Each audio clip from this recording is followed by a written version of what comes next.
Hey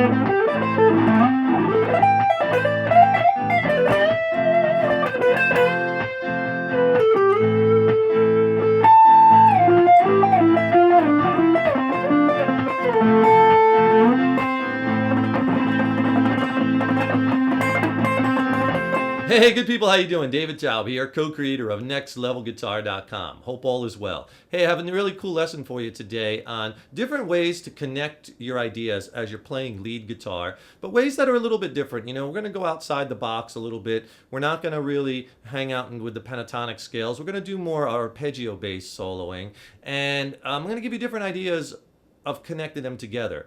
Kind of what I call kind of linchpin licks, where you have this part of the neck that you're getting to or that you're at, and ways to connect that to other parts in a real seamless fashion. And it allows you to view the neck as one big scale, one big opportunity, and not in individual, vertical boxes. It all starts with some sounds. I love the sound of arpeggios, which are just the notes of a chord played separately. And eventually we're going to jam it over a jam track like you heard in the intro.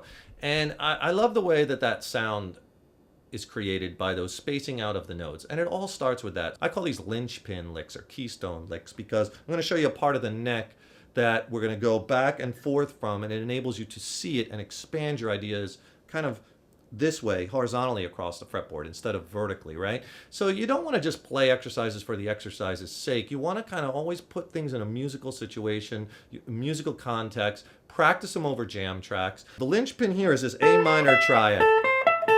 Triad 3-note chord, and we're playing an A minor triad here, so the notes are just A, the root, C, the flat third, and E, the fifth. Right? You probably heard that a million times.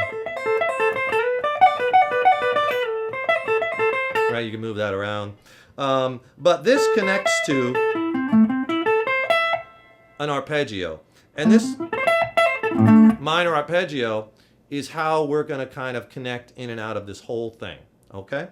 So the first thing we'll do is we'll start with an A minor 11 arpeggio, because it's one note per string, and it's a different way to play an arpeggio, whereas a lot of times you're playing one note and then two notes and one note, two note. This is just one note per string, and it looks like this.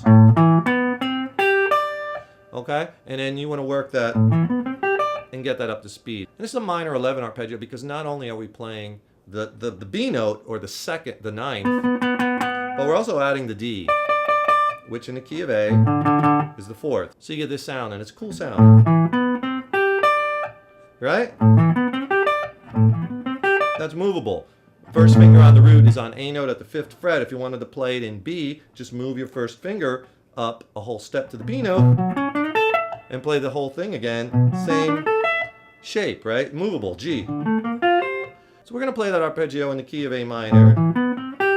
So once you get that down, here's the way you want to kind of look at things, right? Remember I told you we got this A minor triad right here, which connects to this A minor arpeggio, which looks like this. And of course I'll tab everything out for you on the screen. Right, great arpeggio to sweep. So there's your A minor arpeggio. So I want to kind of get around this A note. So I'm saying to myself, okay, if I'm playing this other arpeggio and I want to end up here, how can I connect that in a seamless way just by moving my fingering right there? If you notice, what I do is I grab the C note with my first finger, and that puts me right in line to catch the A note with my second finger on the 10th fret, right? So I'm kind of viewing these as like a connection, this being the linchpin, the keystone, right? This little minor triad right here. So if you connect them together, move that first finger, see, you get these really cool series of notes. And then it sounds very different than your basic, blues licks or pentatonic licks. Not that this is bad, because they're all great, it's just different. Because the notes are spaced out further. You're not playing a note in a scale then playing the next note. You're playing the root and skipping over the second, playing the flat third, skipping over the next note, or whatever. And that's why arpeggios are so great. Besides, they're the notes of a chord played separately. And in this instance, we're playing like an A minor 11 chord, we're playing the notes over that, and then right to our A minor arpeggio descending. You want to find what sounds best to your ears and then go off of that. And again, this is musical. You want to jam this. We're going to jam it later over an A minor progression. But like I was saying before, I'm using different combinations of notes. Like in a previous lesson when I showed you how to break up an arpeggio and skip over notes, and you get this really cool kind of Robert Fripp sounding outside kind of arpeggio, and I'm playing that in A, C major, A minor, right? We're kind of doing something similar here where we're connecting different arpeggios together to help us view the fretboard, right? So, okay. So now I'm over here, and I want to play another arpeggio, so let's just connect 3. And again, this is just kind of an exercise. Let's play an A minor 7 arpeggio, which outlines A minor 7 chord, root, flat, 3rd, 5th. It adds that flat 7, and in that G note. Okay, check out this arpeggio. Right? You play that lick, you know, over an A minor chord. I don't care what bar you're in or club, that's a head turner.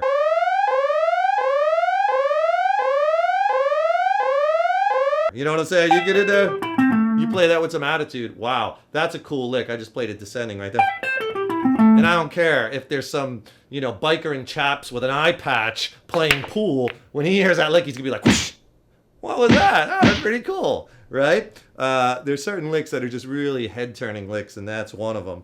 But that arpeggio looks like this.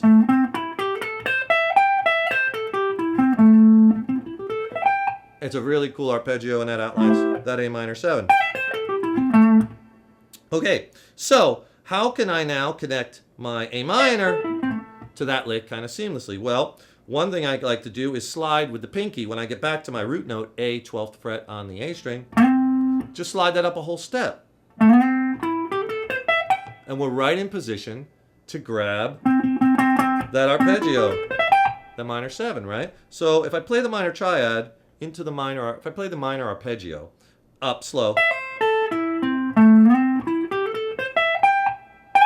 See how I can kind of connect that with that slide, and now I have 3 kind of cool, spacey sounding groups of arpeggios, and obviously when I'm jamming, I can kind of stop, play that arpeggio, mix it in with whatever, natural minor. It depends on the chords you're playing over. Minor, pentatonic, and blues. You know what I'm saying? Go back to it. You know, this is just the structure, the shell, the framework, the skeleton. Ooh, I like that. The architecture. This is the architecture, right?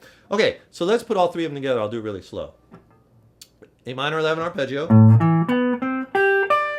Shift with that first finger to your A minor arpeggio. Shift with the pinky. A minor 7 arpeggio, right? I'll play a little faster.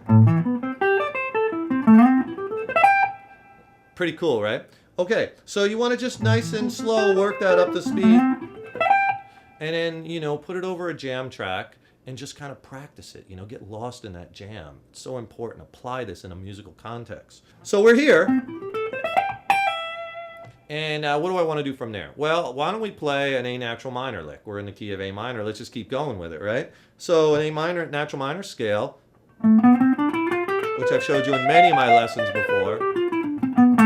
Aeolian mode. Right off the first finger on the root note, 12th fret on the A string. Again, all these are movable too by the root note. Move them in different keys. Try this in different keys. So important. Here's a scale.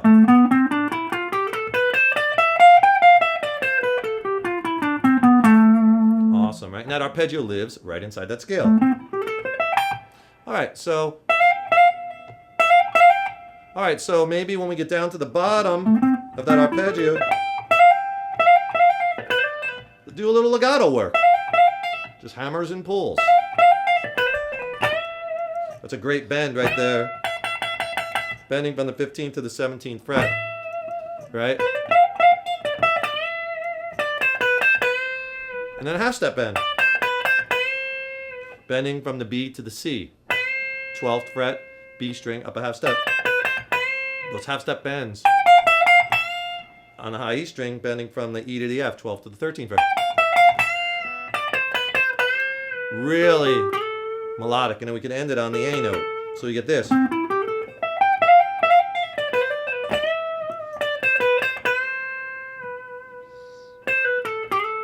That's what I was doing in the intro, right? But you come up with all kinds of different licks.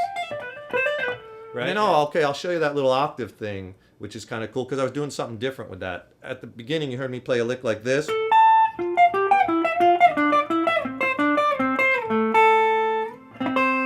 Right?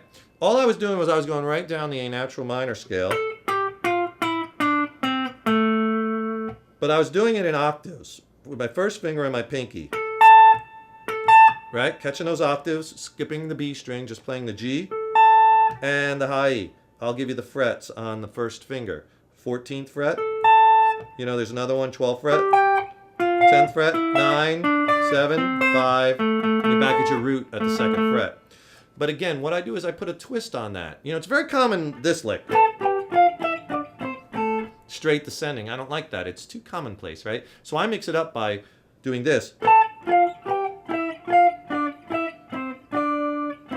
What I'm doing is I'm skipping over each note and going to the next note after that, then coming back, then skipping over that one and going to the next one, right? So I'm going from that 14th fret, that A octave, all the way down. I'm skipping the G, playing the F octave. Then going back to the G, then going to the E. See, I skipped over the F. If you never did this before, it's a little tricky at first, but you'll get the hang of it. Just, you know, work it up slow. Then from the F, you got to get to that 7th fret, to that D octave. See, I'm skipping over the E. Then down to the C. So altogether you get this, slow.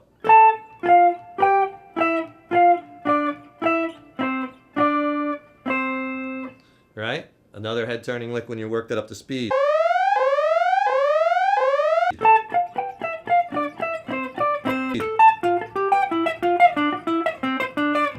And then all I'm doing is, instead of playing out, I'm hitting the... How I played it in the beginning was, I went downstroke on the G string, and then upstroke on the high E, and then with a little slide.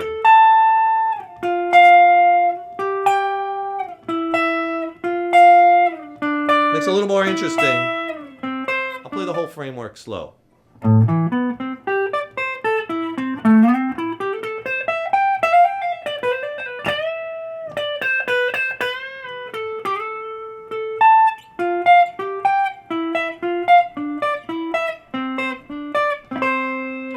Right, a little more up to speed.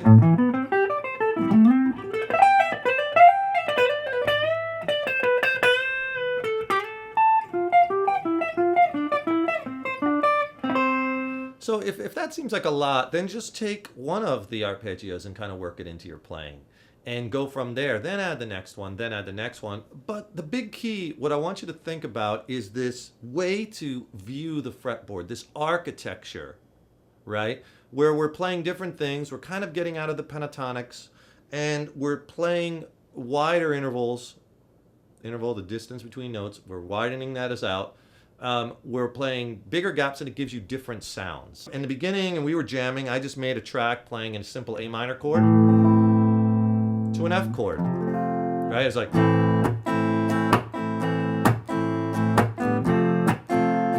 That's it. That's all you need.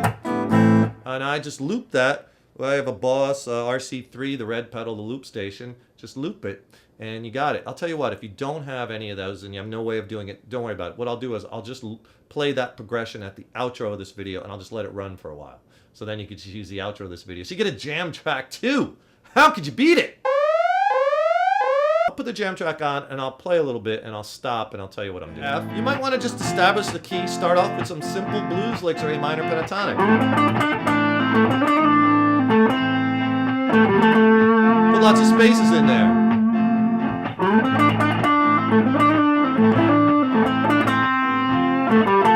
Repeat your licks. Right? Do slides. Just to get some different sounds, you know? Now, let's see if we could just do a little lick, and then we'll throw in that minor 11 arpeggio. See how I threw that in? Now I'm down here, and I'll just play that minor right into the minor arpeggio. Right? Let's try both of them.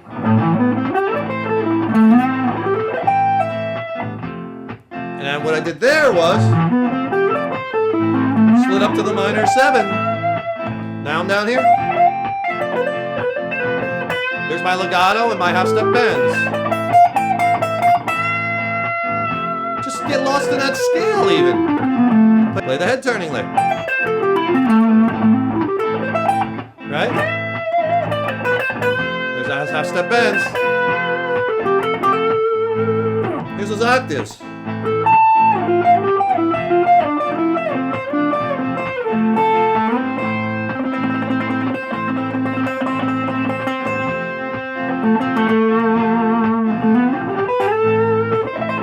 There I threw it in again off of a minor 9 arpeggio.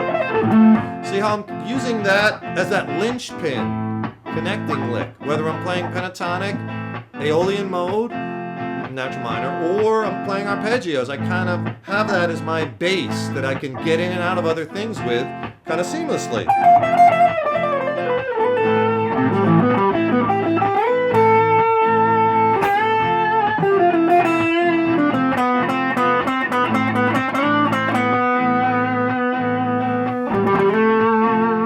You enjoyed that lesson. You know, get lost in a jam. Use the jam track I have at the end of this lesson coming up.